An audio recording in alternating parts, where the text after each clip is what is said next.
కాగజ్నగర్ పట్టణంలో భారీగా ప్రభుత్వ రాయితీ బియ్యాన్ని పట్టుకున్న పోలీసులు.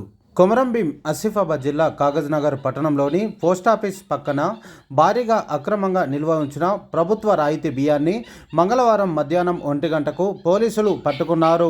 ప్రభుత్వం నిరుపేదలకు అందిస్తున్న రాయితీ బియ్యాన్ని తక్కువ ధరలకు కొనుగోలు చేసి అధిక ధరలకు మహారాష్ట్రకు ఐచర్ వ్యాన్లో తరలించే క్రమంలో పోలీసులు పట్టుకున్నారు. ప్రభుత్వ రాయితీ బియ్యాన్ని పట్టుకున్న పూర్తి వివరాలను పోలీసులు వెల్లడించాల్సి ఉంది.